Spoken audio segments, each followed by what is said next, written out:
بسم اللہ الرحمن الرحیم۔ السلام علیکم ناظرین، ریڈ زون کے ساتھ میں ہوں علی رضا الوی اور میرے ساتھ موجود ہیں جناب مظہر برلاس۔ خواتین حضرات، آپ کی خدمت میں السلام، اور آپ کی عید اچھی گزری ہوگی اور حسب سابق حسب روایت اپنے وطن کے لیے دعا۔ اللہ تعالی ہمارے اس پاک وطن کو سلامت رکھے اور یہاں اسی طرح خوشیوں کا موسم ہو جیسے ابھی عید گزری ہے۔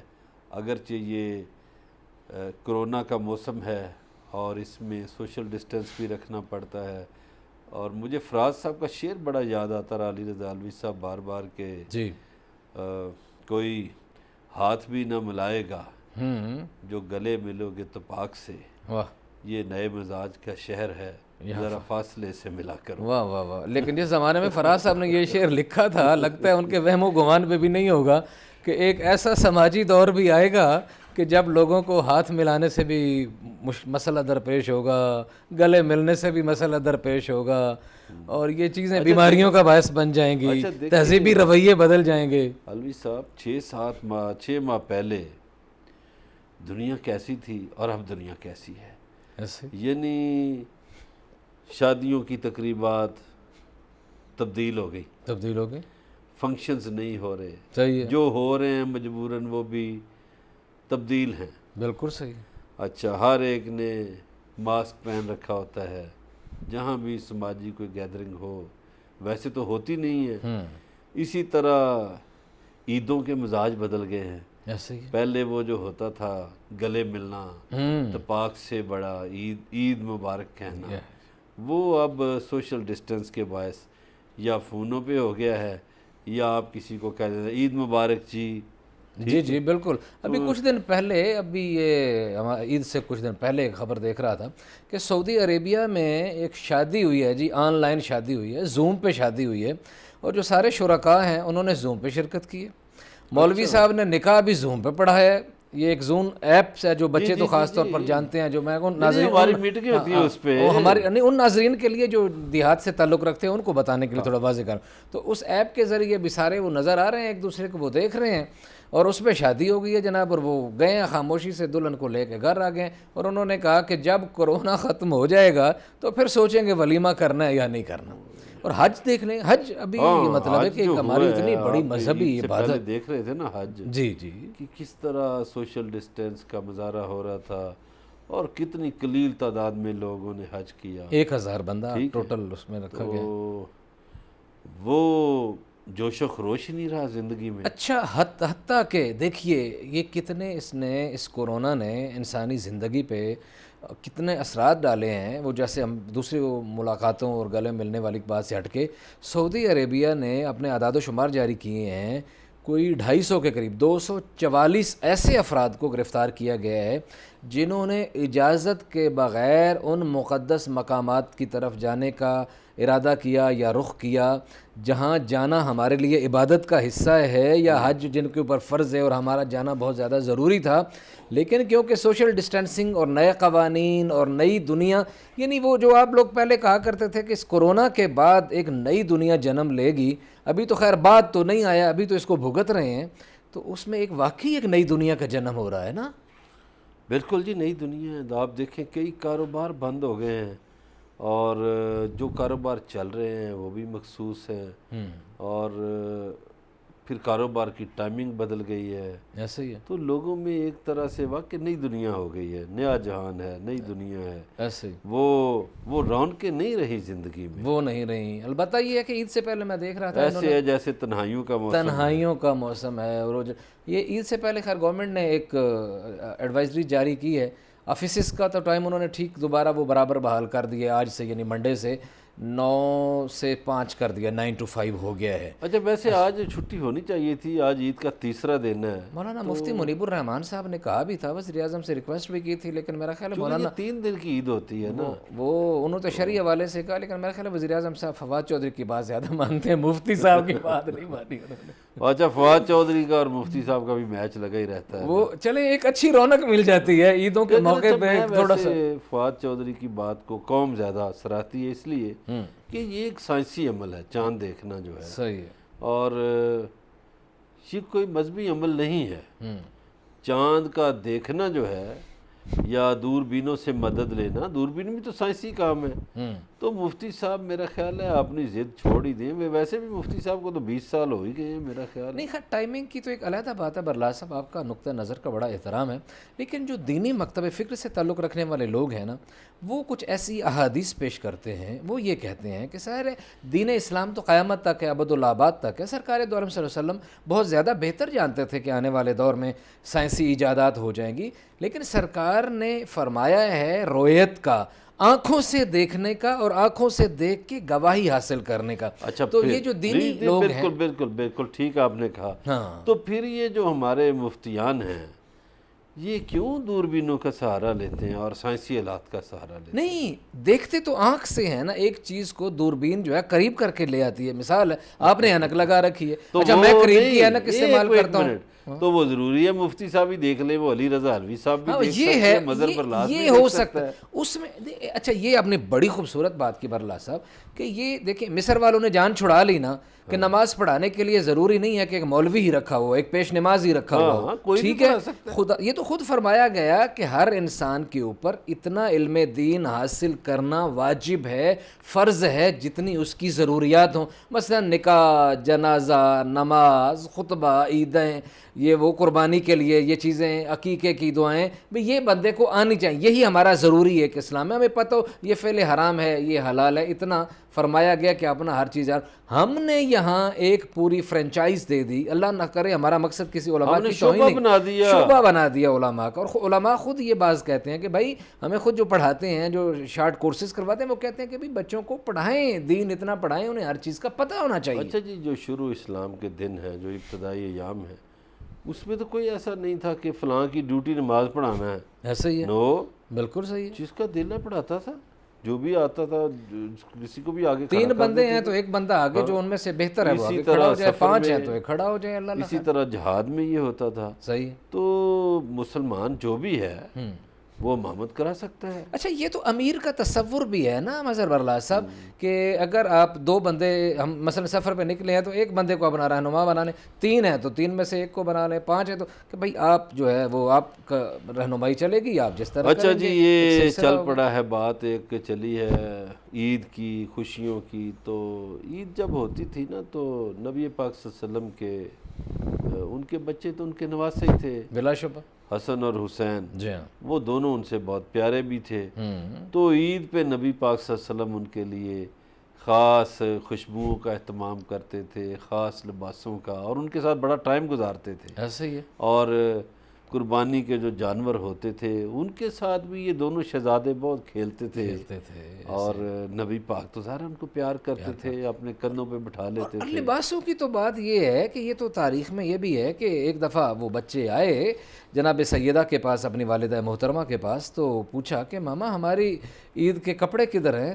تو بی بی پاک نے کہہ دیا درزی کے پاس ہیں. دیے ہوئے کوئی نہیں تھے. تو بی بی پاک نے کہہ دیا کہ درزی کے پاس ہیں. تو بی بی کا کہنا اتنا کافی تھا، خدا نے آسمان سے فرشتہ بھیجا، اس نے آ کے دروازہ نوک کیا. تو انہوں نے پوچھا کون ہے؟ اندر سے پوچھا گیا کہ کون؟ من انتا؟ تو اس نے کہا انا خیاط الحسنین، میں حسنین کریمین کا درزی ہوں. آسمان سے کپڑے آ گئے، کہنا تھا. تو دیکھیے کپڑے کیا ان کے لیے جنت سے کھانے آتے رہے اور چیزیں آتی رہیں. وہ تو جنت کے سردار ہیں. ایسے تو یہ اسلامی جتنے بھی ہمارے تہوار ہیں یہ ایک طرح سے پیار محبت بانٹنے کے اور الفت کا مظاہرہ کرنے کے اور ایک دوسرے سے قدورتیں ختم کرنے کے کا درس دیتے ہیں. صحیح. اور خاص طور پر یہ جو سنت ابراہیمی ہے اس میں دیکھیے ایک درس ہے. ایک تو ہم اللہ کی راہ میں قربانی دیتے ہیں. صحیح ہے. اور دوسرا سب یہ ہے کہ جو ہمارے معاشرے کے پسے ہوئے طبقات ہیں، جو غریب طبقات ہیں، اور ایون رشتہ داروں کا بھی حصہ ہے قربانی میں، تو ایسے طبقات جو گوشت افورڈ نہیں کرتے تو ان تک بھی یہ، چونکہ گوشت کو کھانوں کا سردار کہا گیا ہے، تو کھانوں، ہاں جی، تو کھانوں کا سردار جو ہے وہ غریبوں تک بھی پہنچ جائے. ایک طرح سے یہ جذبہ اثار کو ابھارتا ہے. صحیح ہے. نہیں لوگوں نے ایسا کیا ہوگا، ہم یہی توقع کر سکتے ہیں، کیونکہ اب ہم تو عید کے بعد بیٹھے ہیں تو ویسے یہ تو فرمایا گیا ہے نا کہ عید پہ جب آپ کا جانور کرے تو یہ بات نہیں ہے کہ تکبیر پڑھ کے ذبح کر کے تو وہ سارے کے سارے بکرے فریزر میں رکھ لیں. یہ ہمارے ہاں جو پہلے ایک سلسلہ تھا, ابھی تو میرا خیال ہے لوگوں میں تھوڑا, ایک میں نے یہ دیکھ رہا تھا ویسے مظہر برلا صاحب, عید سے پہلے بھی ان چیزوں کو میں واچ کر, ماضی میں جس طرح ایک دکھاوے والی بات بہت زیادہ ہوتی تھی. اچھا ٹی وی چینلز پہ بھی ان معاملات کو بہت زیادہ دکھایا جاتا تھا. اچھا پھر سیلفی سسٹم بھی بہت زیادہ تھا. بچوں کا پیار تو جانوروں کے ساتھ ایک نیچرلی ہے, لیکن شاید اس پہ بھی کووڈ-19 کے اثرات آئے ہیں کہ وہ دکھاوا میں نے اس سال کم ہو گیا ہے, بہت کم دیکھا ہے. اور وہ ہر بندہ جی میں یہ جانور لے کے جا رہے ہیں, یہ جانور پہ یہ لکھا ہے, میں اپنی قربانی کے ساتھ لوگ چڑھا رہے ہیں. اب لوگوں کو شاید احساس ہوا ہے, اس عید سے پہلے کچھ اندازہ ہوا ہے کہ یہ خالصتاً عبادت ہے, خدا کی رضا کے لیے کرنی ہے, تو اس میں اگر دکھاوا شامل ہو گیا, اس میں ریاکاری شامل ہو گئی, تو یہ نہ ہو کہ وہ عملی عکارت ہو جائے. یہ ایک تو یہ ہے کہ اس کی نہیں کرنی چاہیے, زیادہ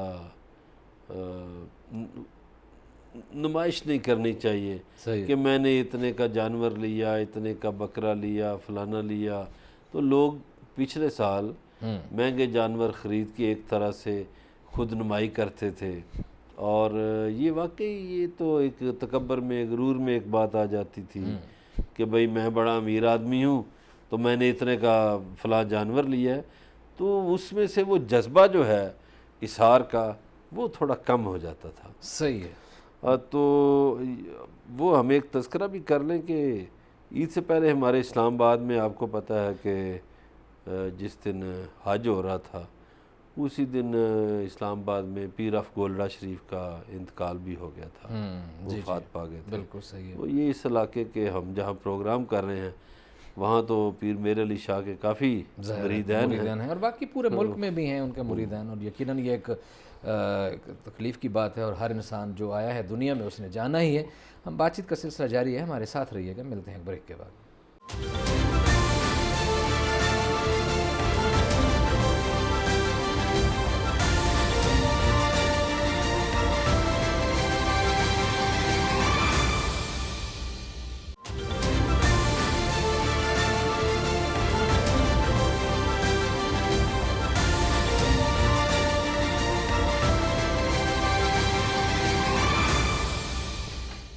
جی ویلکم بیک ناظرین. بریک پہ جانے سے پہلے بات ہو رہی تھی کووڈ-19 نے انسانی تہذیبی رویوں کو کس طرح تبدیل کیا ہے, اور بات بڑی آگے نکل گئی کچھ اسلامی شاعر کی طرف اور قربانی کے جذبے کی طرف. مظہر برلاس صاحب, آپ نے عید کیسے منائی؟ آپ بھی تو کچھ تھوڑا سا بتائیں. کیا جناب؟ اچھا جی, ایک تو میں یہ بتاؤں, اپنی عید تو بتاتا ہوں, اور ایک اور موضوع پہ بھی بات کرنی ہے. صحیح. یہ جو کووڈ-19 ہے اس نے صرف اسلامی شاعر کو نہیں تبدیل کیا کہ مساجد میں وہ رونقیں نہیں رہیں, سوشل ڈسٹنس آ گیا, سماج میں بھی ایسا ہوا ہے. اچھا جو ثقافتی پروگرام تھے ان میں بھی ایسا ہو گیا ہے, سیاسی پروگرام بھی ختم ہو کے رہ گئے ہیں. اب جلسے جلوس تو نہیں ہوتے, نہیں ہو رہے, تو نہیں ہوں گے بھی نہیں, کوئی شک نہیں. تو میری عید بھی اس سے متاثر گزری جی. اچھا. قربانی کی ہم نے تو 2 بکرے تھے, ایک سفید تھا ایک براؤن تھا. صحیح. تو جو لال, تو وہ جو میرا بھتیجا ہے علی, وہ بس چھوٹا ہے ابھی 2 سال کا, تو وہ سمجھتا تھا کہ جو براؤن ہے وہ گھوڑا ہے. اچھا. ہاں, وہ سفید کو کہتا تھا یہ بکرا ہے, اچھا, اور یہ جو ہے یہ گھوڑا ہے. اچھا, واہ واہ. ٹھیک ہے, اور میں ہنستا تھا اس کی اس بات پہ کہ دیکھو بچوں کی تو ٹھیک ہے کہ وہ گھوڑے کے رنگ کا ہے تو اس کو کہتا تھا یہ گھوڑا ہے اور یہ سفید ہے. تو قربانی کی جی. اس کے بعد ظاہر ہے عزیزوں میں گوشت بھجوایا. پھر ایسے طبقات, میں تو ان کو غریب نہیں کہتا, ہمارے جیسے ہی ہیں وہ, مستحقین ہیں, ان کو چیزیں بھجوائیں. باقی لوگوں سے جو ملنا ملانا کم رہا اس دفعہ. باقی لوگ آتے ہیں, محبت کرتے ہیں, ان سے مل لیتے ہیں, لیکن وہی سوشل ڈسٹنس کا احترام کرتے ہوئے. صحیح ہے. اب وہ والی نہیں چام, وہ والی رونق نہیں رہی جو پچھلی عیدوں میں ہوتی تھی. جی ہاں, اس کی یہ میرا خیال ہے کوئی ایج فیکٹر بھی ہے اور کچھ اور بھی چیزیں. اچھا مظہر برلا سے میں ایک بڑی تکلیف سے ایک بات کہ عید سے 1-2 دن پہلے مجھے ایک دوست نے فون کیا, ٹی وی کا چہرہ ہے, دیکھا جانے والا بڑا, اور لاکھوں میں اس کی تنخواہ ہے, اور اس بندے کا کہنا یہ تھا کہ اب حالات اتنے خراب ہو چکے ہیں الوی صاحب کہ یہ میری زندگی کا پہلا موقع ہے کہ میں اس عید پہ قربانی نہیں کروں گا. یہ ایک میں نے مثال آگے اس لیے دی ہے کہ اس مہنگائی، اس بے روزگاری، اس افراتفری، اس بیہودہ صورتحال، اس خراب صورتحال کی وجہ سے لوگوں کی زندگیاں بڑی مشکل ہو گئی ہیں، اور یہ ایک بہت بڑی سچائی ہے. ہم اس کو مانیں یا نہ مانیں، اس کا سیاست سے کوئی تعلق نہیں ہے، یہ انسانوں کی زندگیوں سے بڑی الوی صاحب اس بات کو بالکل ماننا چاہیے. یہ پاکستان میں نہیں، پوری دنیا میں ایسا ہوا. دنیا کے کئی ملکوں کی معیشتیں خراب ہو گئی. اچھا، جو ترقی یافتہ ممالک ہیں، امریکہ جیسے ملک ہیں، وہاں بے روزگاری کا سیلاب آیا اور وہاں بھی مہنگائی ہوئی. پاکستان میں بھی مہنگائی ہوئی، اس کے اثرات بھی آئے. کئی شعبے جو ہیں وہ تو شعبے کے شعبے ختم ہو گئے نا. ایسے آپ مجھے بتائیں، جن لوگوں کے شادی حال تھے، جنہوں نے مارکیاں بنائی ہوئی تھی، ان کا کاروبار ختم ہو گیا. بیڑا گرک ہو جو لوگ میوزک کا پروگرام کرتے تھے وہ ختم ہو گئے. ایسے ایون جو قوالیاں کرتے تھے وہ بھی ختم ہو گئے. اچھا، جو سٹیج ڈرامے بناتے تھے، ٹھیک ہے، عید کے موقع پر ہوتا تھا نا ڈرامے. اچھا، چھوٹے شہروں میں موت کا کنواں لگ جاتا تھا، لکی رانی سرکس لگ جاتی تھی، وہ سارے ختم ہو گئے. ایسے میلے ٹھیلے بھی ختم ہو گئے. ختم ہو اچھا، جن لوگوں کا یہ بیوٹی پارلر کا کام تھا وہ بھی ختم ہو گیا. جو شادیوں کا کام تھا وہ ختم ہو گیا. اچھا، بہت سے کام جو ہیں، بہت سے کاروبار وہ ختم ہو گئے ہیں. جو شاپنگ کا کام ہے وہ بھی کام ہو گیا. مظہر برلا صاحب، یہ تو ضروریات زندگی کا معاملہ ایک تھا، جیسے آپ نے بات کی، یہ چیزیں بہت سارے بزنس آپ نے گنوائے، یقیناً ختم ہوئے. لیکن اس میں آپ نے ایک چیز جو اس کا نام لیا ہے، یہ میلے ٹھیلے کا، یہ ثقافت کا، اس کا تو مہنگائی سے زیادہ میرا خیال ہے ہماری انتہا پسندی نے ان لوگوں کو ختم کیا ہے، ان چیزوں کو، اس خوبصورتیوں کو، اس برداشت کو، ان روایتی چیزوں کو، روایتی تہواروں کو. نہیں، انتہا پسندی نے یقیناً ختم کی ہے، لیکن اس مرتبہ تو ان کو کووڈ-19 لڑ گیا نا. اس مرتبہ تو کرونائی موسم کی نظر ہو گئے کہ حکومتی سطح پر پابندی ہے. آپ کوئی عرس نہیں کرا سکتے، کوئی میلہ نہیں کرا سکتے، کوئی سماجی پروگرام نہیں کرا سکتے، کوئی میوزیکل پروگرام نہیں کرا سکتے، کوئی شادی میں لوگوں کو نہیں بلا سکتے. اب تو یہی ہے بالکل آپ جو فرما رہے ہیں، بالکل بجا ہے کہ اب تو ایسی صورتحال ہے. لیکن مجھے یہ لگتا ہے کہ یہ چیزیں مثلا ہم دیکھتے ہیں کہ بچپن سے دیکھتے آئے، ہمارے دیہاتی پس منظر وہی آپ کے لکی رانی سرکس، دنیا جا رہی ہے، چھوٹے چھوٹے جانوروں کی لڑائیاں ہو رہی ہیں، دنیا وہاں انجوائے کر رہی ہے. اچھا، ایک سائیکل والا آیا ہوا ہے، وہ سائیکل گھمایا جا رہا ہے، 5 دن سائیکل چلائے جا رہا ہے، اور اکیلا چلائے جا رہا ہے، اور دنیا آ رہی ہے، دیکھ رہی ہے. اور اسی طرح وہ میلے ٹھیلوں میں وہ موٹر سائیکل چلا رہا ہے موت کے کنووں میں. اور وہ اچھا، وہ اسی میں بہت سارے لوگوں کا روزگار لگا ہوتا تھا، وہ ملنے ملانا تھا. اب وہ چیزیں یہاں بری امام سرکار میں میلہ لگتا تھا، عرس لگتا تھا، وہ سیکیورٹی کے نام پہ بند کر دیا گیا. کیا کہتے ہیں تو اس میں تو کووڈ-19 بیچارے کا کوئی قصور نہیں. اس میں دیکھیے نا، وہی کہ لوگ ایک جگہ اکٹھے نہ ہوں، سیکیورٹی کے نام پہ ختم کر دیتے ہیں. اور وہ جو ہمارے ہاں چھوٹے دیہاتوں میں یا قصبوں میں گوگو گھوڑے والا آتا تھا، وہ ختم ہو گئی واضح. وہ خواتین بیچنے آتی تھیں. اچھا، مٹی کے بنے ہوئے چھوٹے چھوٹے، یہ وہ سیمنٹ والے جو گٹو ٹائپ ہوتے ہیں، ان کے کاغذ کے بنے ہوئے کچھ کھلونے، ریچھ کا تماشا ہوتا تھا، وہ بھی ختم ہو گیا. تو بہت سی چیزیں ہماری اس ثقافت سے ویسے ہی نکل گئیں، اور جو بچی تھیں وہ کووڈ-19 نے نکال دی. آپ نے معیشت کی بات کی کہ ایک صاحب نے آپ کو کہا کہ میں قربانی نہیں دے رہا، اور ایسے جو نچلے طبقے کے ہیں وہ بے شمار ہیں. یہ قابل ذکر اس لیے کہ جو لاکھوں میں کماتا ہے، اس کی بات کر رہا ہوں. ایک بندے کی بات کر رہے ہیں. یہاں آپ کو پتہ ہے سعودی عرب کتنا امیر ملک تھا. اب سعودی عرب پہلی دفعہ قرضہ لینے کے لیے جا رہا ہے IMF کے پاس. صحیح، 20 ارب ڈالر کا قرضہ اپلائی کر رہے ہیں. صحیح. تو اتنی بڑی معیشت، جو تیل سے چل رہا تھا سارا سسٹم، ان کی حالت یہ ہو گئی ہے. ایک تو ان کو میرا خیال ہے وہ یمن والی جنگ بڑی مہنگی پڑی ہے. جنگیں ہمیشہ مہنگی پڑتی ہیں. یہ ہمارے سیانے کہتے تھے نا کہ اللہ تعالیٰ یہ کورٹ کچہری سے بچائے، یعنی لڑائی سے بچائے، اور بیماری سے بھی بچائے. تو بیماری اور لڑائی کچھ نہیں چھوڑتی. تو وہ خواہ ملکوں کو لگ جائے. اب یہ بیماری ملکوں کو لگ گئی، اس نے کچھ نہیں چھوڑا. تو اگر کوئی ساتھ لڑائی بھی کسی نے شروع کر رکھی ہو، جیسے انہوں نے سعودی عرب والوں نے یمن کے ساتھ شروع کر رکھی ہے، تو اس میں ان کی معیشت خراب ہو گئی ہے، نہیں اب لیکن وہ قرضے کی طرف جا رہے ہیں۔ لیکن بھائی جان بات یہ ہے، وہ لوگ تو کہہ رہے ہیں کہ ہمارا بیڑا غرق ہو گیا ہے، ہماری معیشت تباہ ہو گئی ہے، ہمارے اتنے لوگ مارے گئے ہیں، ہمارے ڈسٹرکٹ میں، لیکن ہمارے وزیر مشیر تو بتاتے ہیں پاکستان میں ستے خیرہ ہیں، کوئی مسئلہ ہی نہیں ہے، اتنی کوئی لوگ نہیں مرے جتنے مرنے چاہیے تھے، کووڈ-19 نے جو تباہی پھیلانی تھی وہ یہاں نہیں پھیلائی گئی، بڑا فرق ہے، اس نہیں لیے یہاں اگر ستے خیرہ ہیں تو پھر یہاں اتنی تباہی معاشی نہیں ہونی نہیں چاہیے نا۔ نہیں نہیں، ستے خیرہ تو وہ اور زمرے میں کہتے ہیں، وہ اس زمرے میں کہتے ہیں کہ پاکستان میں دیکھیے جتنی رپورٹ تھی، جتنے گیس لگا رہے تھے بیرونی ادارے کہ پاکستان میں اموات اتنی ہوں گی، وہ نہیں ہوئی، صحیح، اور اللہ تعالیٰ کے خاص فضل و کرم سے پاکستان میں کرونا جلدی نیچے آ گیا۔ اور ہم نے اس تو طرح لاک ڈاؤن بھی نہیں کیا، ٹھیک اس ہے، طرح ہماری معیشت ڈیمیج نہیں ہوئی جس طرح اچھا باقی ہمارے ممالک کی جو ہوئی۔ سمارٹ لاک ڈاؤن تھا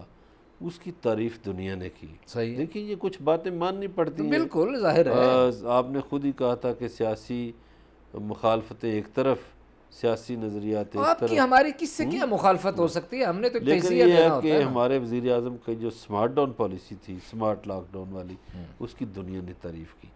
ایک دیکھیے کہ ان کا خیال تھا کہ ہمارے غریب کھانے سے نہ مر جائیں، بھوک سے نہ مر جائیں، یہ ایک اچھی سوچ تھی، مثبت سوچ تھی۔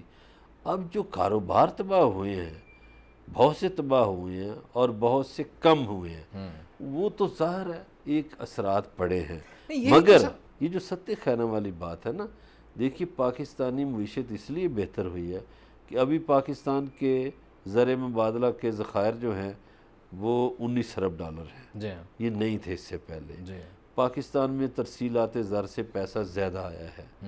اچھا پھر پاکستان کی ٹریڈ میں پاکستان کے پاس پیسہ زیادہ آیا ہے، پھر پاکستان کی ٹیکسٹائل انڈسٹری کو بہت آرڈر ملا ہے چونکہ دنیا میں انڈسٹری بند ہے۔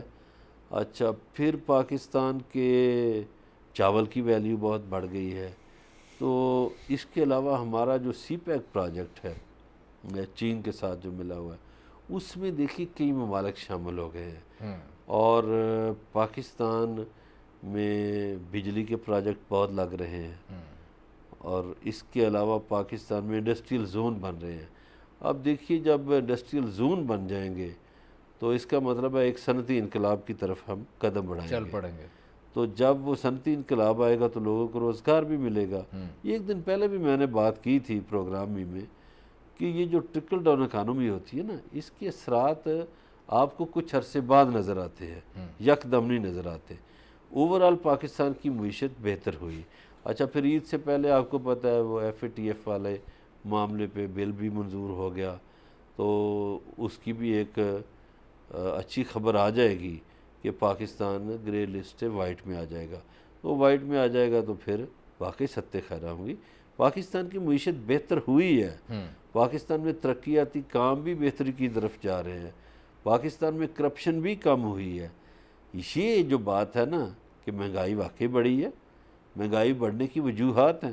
نہیں لیکن میرا کہنے کا مطلب یہ تھا کہ جب یہ کیا گیا، اتنا کچھ ہوا ہے، یہ کہا جا رہا ہے اس طرح اثرات نہیں ہوئے جتنے باقی دنیا پہ ہوئے ہیں، تو وہی میں کہہ رہا ہوں کہ پھر اتنی بے روزگاری نہیں ہونی چاہیے تھی جو کووڈ کی آڑ میں ہوتا ہے۔ پھر کووڈ کی ایک اور وجہ، میں ایک اور سوال بھی ہے کہ کووڈ کی وجہ سے ہمیں جتنی بلینز آف ڈالرز کی انکم ہوئی ہے، جو ہماری سپورٹ ہوئی ہے، ہمیں یہ تو بتایا جاتا ہے کہ یہ خرچہ مثلا عید سے پہلے ہم نے دیکھا 100 وینٹیلیٹر بھیجے، ٹرمپ نے عمران خان صاحب سے جو بات کی تھی اور وہ کھیپ آئی یو ایس ایڈ کے ذریعے حوالے کی گئی ہمارے این ڈی ایم اے کے چیئرمین صاحب کو۔ اچھا اس سے پچھلے مہینے 100 وینٹیلیٹر آئے تھے، 200 وینٹیلیٹر آئے، کئی جو ہے بہت ساری امداد، کافی ساری ہیوج اماؤنٹ جو ہے وہ بھی آئی۔ اس کے اثرات جو ہیں ان کو کہیں نیچے تک پہنچنا چاہیے تھا، ان اثرات سے معیشت کو کچھ سہارا ہونا چاہیے تھا یا نہیں ہونا چاہیے تھا؟ نہیں میں آپ کی بات سمجھ، دیکھیے ہمارا ہیلتھ سسٹم اتنا شاندار یا طاقتور نہیں تھا۔ ہمارا ہیلتھ سسٹم تو جواب دے جاتا ہے، اس لیے کہ پچھلے 40-50 سالوں میں ہم نے ہسپتالوں پر توجہ نہیں دی، ہم نے نئے ہسپتال نہیں بنائے، اور ان ہسپتالوں میں جدید آلات بھی نہیں ہیں۔ یہ جو وینٹیلیٹرز آئے، یہ ظاہر ہے کسی کے گھر میں تو نہیں پڑے، یہ پاکستان کے مختلف ہسپتالوں کو دے دیے گئے، اور کورونا کے شکار مریض جو ہیں وہ بڑے شہروں میں زیادہ ہیں، لہٰذا یہ بڑے شہروں میں تقسیم کیے گئے۔ اب یہ ہے کہ اگر یہ بھی دنیا مدد نہ کرتی، وہ جو نقد مدد کی ہے وہ بھی کووڈ-19 کے سلسلے میں کی ہے، تو جس سلسلے میں کی ہے وہاں دیکھیے ہماری پرفارمنس شاندار رہی ہے۔ اس طرح شاندار رہی ہے کہ ہمارے پاس جو اندازہ تخمینہ لگایا تھا، جو اندازہ لگایا تھا، جو خدشہ ظاہر کیا تھا، وہ اللہ تعالیٰ نے ہمیں اموات سے بچایا ہے اور ہمارا معاشرہ چل پھر رہا ہے۔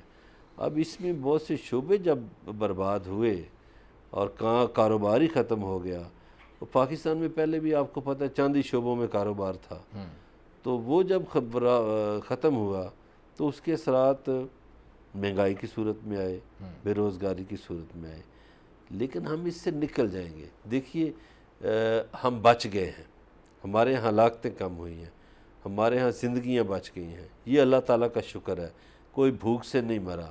اور مجھے وہ جو علی بابا کا چیف ہے جیک ما، اس کی بات بار بار یاد آتی ہے کہ جنوری 2021 تک بچ جائیں، یہی بڑا کام ہے، بزنس اگلے سال سوچیں۔ جی بالکل، یہ بہت بڑا میسج ہے اس میں، اور یہ ہم سب لوگوں کے لیے ہے کہ اپنے آپ کو بچائیے، اپنے آپ کو محتاط رکھیے، اپنے آپ کو دھیان سے رکھیے۔ زندگی موت یقیناً ہمارا عقیدہ ہے کہ اللہ پاک کے ہاتھ میں ہے، لیکن جو ایک سیف ڈسٹینسنگ کی بات ہے، سوشل ڈسٹینسنگ کی بات ہے، کیئرس کی بات ہے، تو یہ بہت زیادہ ضروری ہے۔ 1 جنوری 2021 تک اپنے آپ کو بچا کے رکھنا ہی سب سے بڑا پروفٹ ہے۔ بات چیت کا سلسلہ جاری ہے، ہمارے ساتھ رہیے گا، ملتے ہیں ایک بریک کے بعد۔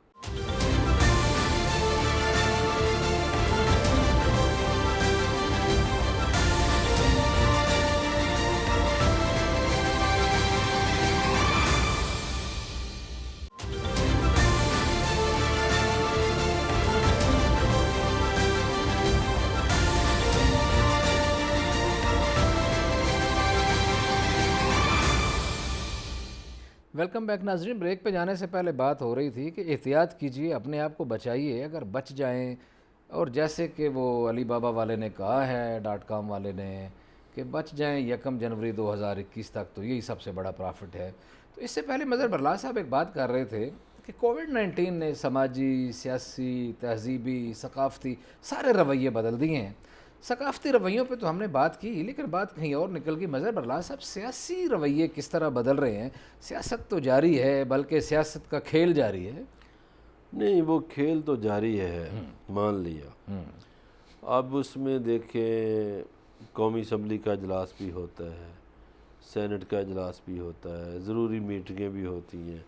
ایک تو اس میں دیکھیں ہر ایک نے ماسک پہنا ہوتا ہے اور ہر ایک سوشل ڈسٹینس کا احترام کر رہا ہوتا ہے، مگر کچھ اسمبلی ایسی ہیں جیسے پنجاب اسمبلی ہے، وہاں تو ممبروں کے بیٹھنے کی گنجائش ہی نہیں ہے، تو وہ کم ممبروں پر مشتمل اجلاس کراتے ہیں کسی ہوٹل میں۔ تو پنجاب اسمبلی کے ساتھ ہی ایک ہوٹل ہے، وہاں وہ اجلاس کرتے ہیں، تو ان کو اس پہ تو اثر پڑا۔ وہ بل بھی ویسے بڑا پڑتا ہوگا قوم کو، بل بھی پڑتا ہوگا، تو یہ پتہ نہیں چودھری پرویز الہی صاحب کو کیا شوق ہے اجلاسوں کا، نہ بھی کریں، لیکن خیر وہ کوئی مجبوریاں ہوتی ہیں قانون سازی کی، یا اجلاس اتنے دن کریں، کوئی چپ چپیتے بل پاس کرانے کی مجبوری ہے۔ وہ بل تو یار خیر ان کا واپس ہی ہو گیا، وہ تو بیچارے، لیکن اس سے پہلے جماعت اسلامی سے ملے تھے وہ پرویز الہی وغیرہ، جماعت اسلامی کے لوگ ان سے ملے تھے کہ جی اس پہ کوئی دیکھیں، جی کوئی یہ وہ جو بھی کریں، تو اصل میں تو کسی کی دل آزاری نہیں، دل آزاری تو ہوئی تھی، خیر چلیں اس پہ ہم نے اس بڑی میں نا بات ایک کر بات میں آپ کو بتاؤں مظہر برلا صاحب، یہ غامدی صاحب نے ایک بڑی خوبصورت بات کی۔ غامدی صاحب نے کہا کہ یہ اتنا بڑا ایک ستم کر رہے ہیں آپ کہ کتابوں پر آپ پابندی لگا دیں، اور وہ کہتے ہیں کہ اس کا مطلب یہ ہے کہ آپ دوسری رائے کا بنو کے شمشیر گلا گھونٹنا چاہتے ہیں۔ کہتے ہیں کہ تحقیق کا کام تو پھر رک گیا نا، تحقیق کا مسئلہ ختم ہو گیا۔ ہاں کوئی کسی کی توہین کرتا ہے، کوئی بدتمیزی کرتا ہے، ٹھیک ہے، اس کے خلاف بالکل ایکشن لیجئے، لیکن آپ یہ کہیں کہ فلاں فلاں کتابیں جو کئی 100 سال پہلے چھپی ہیں، یا 50 سال پہلے چھپی ہیں، یا 100 سال چھپی ہیں، وہ ساری، اچھا ایک اور انہوں نے بڑا ہی خوبصورت کویسچن اٹھایا، حالانکہ یہ ہمارا آؤٹ آف دا فوکس آ گئی ہے بات، لیکن آ گئی ہے، تو انہوں نے کہا مجھے آپ یہ بتائیں کہ علمی امور کی تحقیقی امور کے فیصلے بیوروکریٹ بیٹھ کے کریں گے کہ یہ کتاب میں ہونا چاہیے یا نہیں, یہاں کسی کو کیا لکھنا ہے, یہاں کیا کرنا ہے, یہ واقعہ کیا کرنا ہے. نہیں وہ گامدی صاحب کی بات درست ہے. بل میں سے میرے خیال نقائص جو ہیں وہ نکل جائیں گے, اور جیسا کہ ہم عید سے پہلے بھی کہتے رہے کہ وہ بل ایسے نہیں منظور ہوگا کہ ایک بڑے مکتبہ فکر کو یا مسلمانوں کی ایک بڑی سوچ کو وہ رد کر کے بل منظور ہو, ایسا نہیں ہو سکتا. اچھا جو سیاست پہ اثرات ہیں نا, دیکھیے اب سیاست میں جلسے نہیں ہو سکتے, اچھا سیاست میں جلوس نہیں نکل سکتے. لگتا ہے کورونا حکومتوں کو فائدہ دینے کے لیے آیا ہے پھر, کہ لوگ بے شک بھوک سے مر جائیں, اپوزیشن والے جتنے مضطرب رہیں, لیکن بندہ نہیں نکال سکتے, بندے باہر نہیں نکلنے نہیں ہیں. حکومتیں جو ستے خیراں پھر وہی موجے میں جو دل ہے کرتی رہے. جو بھی میرا مقصد صرف عمران خان کی حکومت سے نہیں ہے, دنیا بھر کی حکومتیں. حکومتوں کو فائدہ بھی نہیں اتنا, اس لیے کہ اس موسم میں بڑی حکمت سے چلنا پڑتا تھا. جیسے ہمارے وزیر اعظم بڑی حکمت سے چلے, انہوں نے سمارٹ لاک ڈاؤن کیا, احساس پروگرام چلایا, اور لوگوں کا جو خیال رکھ سکتے تھے انہوں نے رکھا. تو ایک طرح سے حکمت سے بھی لڑنا پڑا اس موسم میں.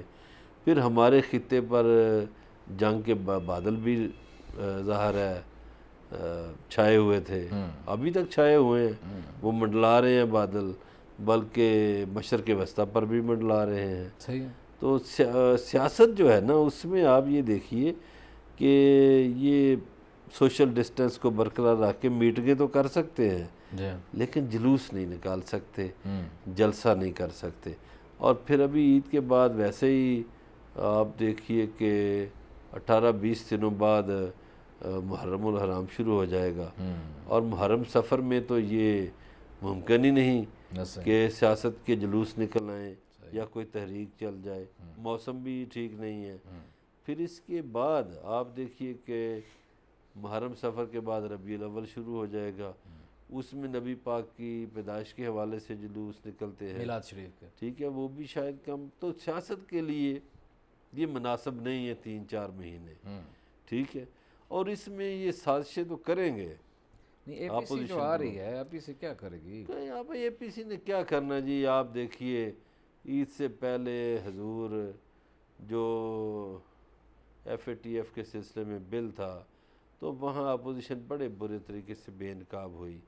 جو انہوں نے نیب کے حوالے سے سہولتیں مانگ لی تھی, چیزیں مانگ لی تھیں, اور وہ 35 کے ساتھ 35 اور مطالبات تھے, 70 مطالبات تھے, تو اس کو تو رد کر دیا عمران خان صاحب. لیکن چپ کر کے بیٹھ بھی تو گئے, وہاں کروا بھی تو آیا نا ساتھ ہی. تیسری دفعہ ہوا ہے, باہر چاں چاں کرتے ہیں اور اسمبلی میں پارلیمنٹ میں بیٹھ کے حامیاں بھر جاتے ہیں. کھڑے ہو کے علامتی طور پر رات کو کوئی خواب میں آتا ہے, کھڑے ہو کر شور شرابہ کیا, اور پھر اس کے بعد جناب السلام علیکم وعلیکم السلام, قوم کو بیوقوف بنایا ہوا ہے. یہ تو آپ کو پتہ ہے, میں تو برملا یہ بات کرتا ہوں کہ یہ سب سے بڑے منافق ہیں اپوزیشن والے. قوم کو دھوکہ دیتے ہیں, جھوٹ بولتے ہیں قوم سے. جب حکمران تھے تب بھی جھوٹ بولتے رہے. اب اگر لوگوں کی امیدوں کا مرکز بننا چاہتے ہیں, بڑا خوبصورت موقع تھا ان کے پاس کہ لوگوں کی امیدوں کا مرکز بنے, کوئی سچ بول کے, کوئی مطلب ہے جو سٹریس ان کا ہوتا ہے اس سٹریس کو واقعا آگے لے کے چل کے.